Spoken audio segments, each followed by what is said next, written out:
Netanyahu told America not to sell F-35s to Turkey. Trump's response? Nobody tells me what we should be selling and not. He also said he's not a big fan of Bibi on Air Force One to reporters. Turkey still has Russian missiles in its arsenal. US law says no sale until they're gone. Trump wants to sell, the law disagrees.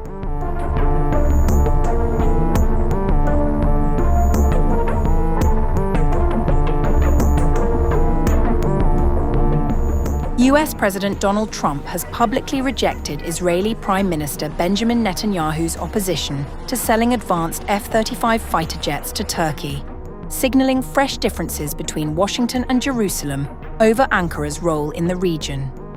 Speaking to reporters aboard Air Force One on July 27th, Trump dismissed Netanyahu's objections, making clear that US arms sales would be decided by Washington alone.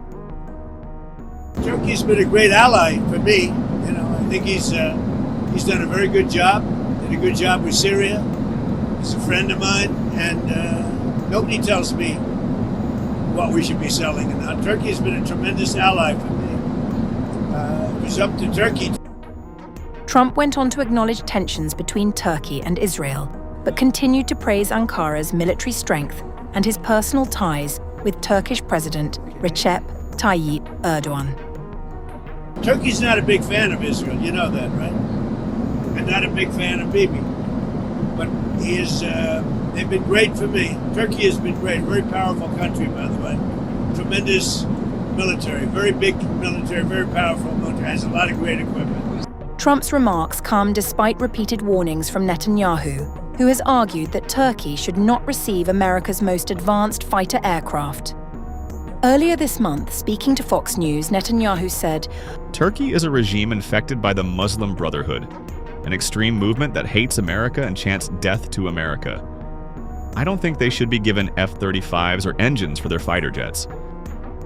Relations between Israel and Turkey have deteriorated sharply since the October 7, 2023 Hamas attack and the Gaza war, with Israeli leaders increasingly describing Ankara as a regional adversary.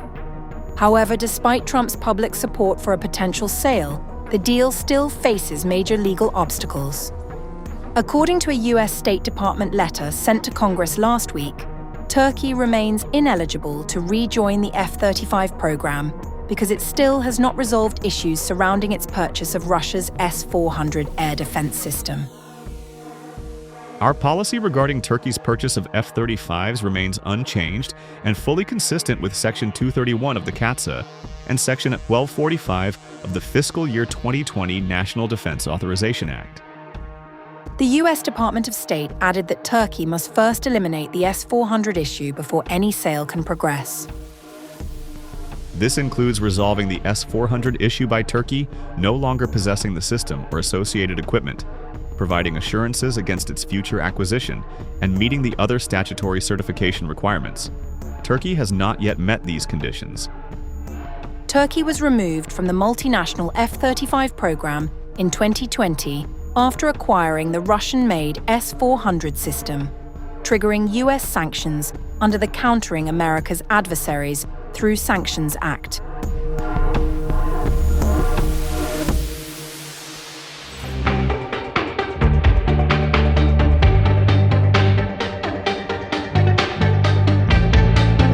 Israeli Prime Minister Benjamin Netanyahu has acknowledged that while he and US President Donald Trump occasionally disagree over Iran, the two leaders remain united on what he described as the bigger strategic issues.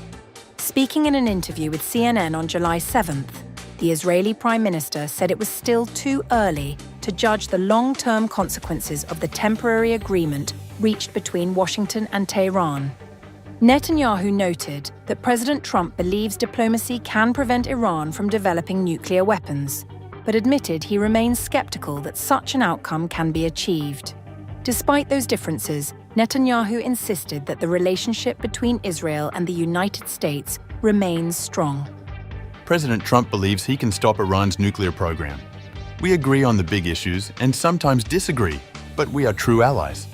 Netanyahu's remarks came as questions continue to surround the future of the temporary understanding between the United States and Iran, an agreement reached after the recent conflict between the two countries. According to the report, the deal brought an end to the war and eased long-standing restrictions on Iran's ability to sell oil in exchange for reopening the strategically vital Strait of Hormuz. It also said a permanent agreement could pave the way for the lifting of additional sanctions worth hundreds of billions of dollars.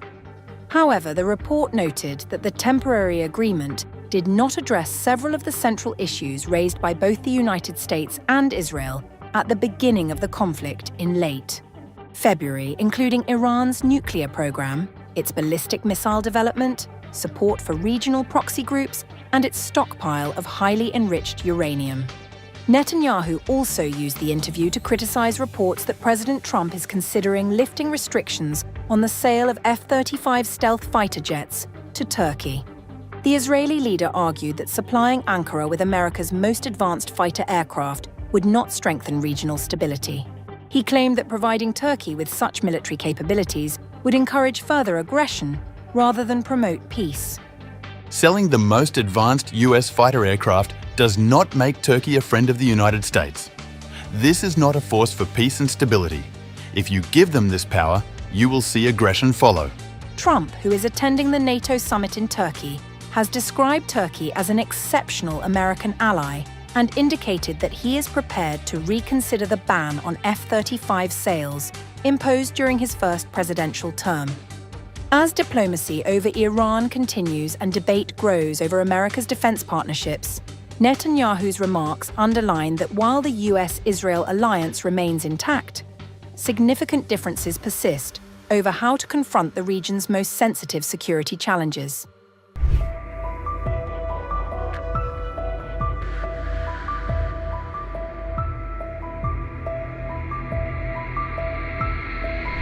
Benjamin Netanyahu has pushed back against claims that Donald Trump is Israel's only ally left standing, and in doing so, put an unlikely name on the table: India.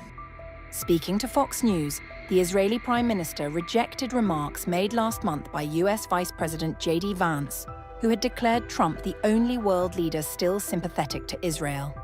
Netanyahu disagreed, though carefully. What was your reaction when you heard that?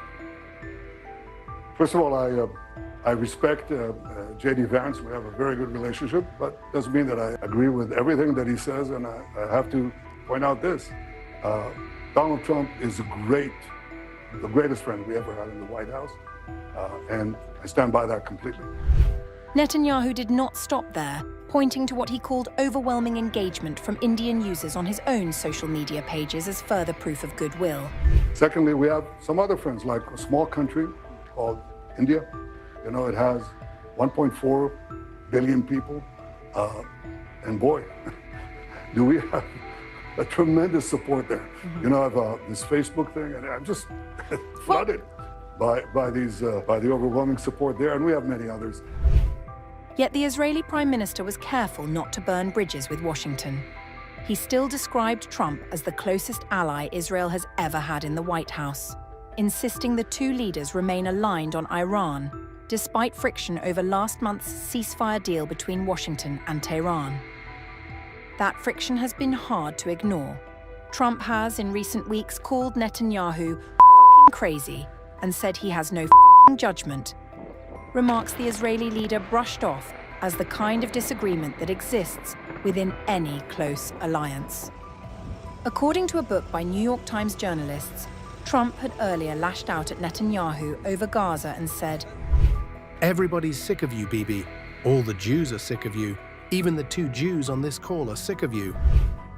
The tension resurfaced again on July the 4th, when Trump told Axios that Netanyahu knows who the boss is, adding that the two men get along very good. A meeting between them at the White House is now expected within weeks, likely once talks scheduled around the NATO summit in Turkey wrap up. Netanyahu, for his part, insists the disputes are cosmetic rather than structural. He maintains that Israel and the United States share not just interests, but values. and that this, more than any single leader's temperament, is what holds the relationship together. Still, his decision to name India, rather than any European capital or long-standing partner, as evidence of broader global support, has raised eyebrows. Analysts see it as an attempt to project independence from Washington at a moment when Israeli officials have voiced quiet frustration over the direction of the ceasefire deal with Iran.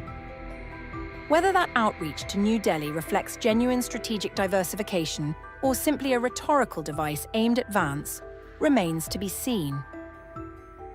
What is clear is that Netanyahu, even while praising Trump publicly, is no longer content to be seen as having only one friend left in the world.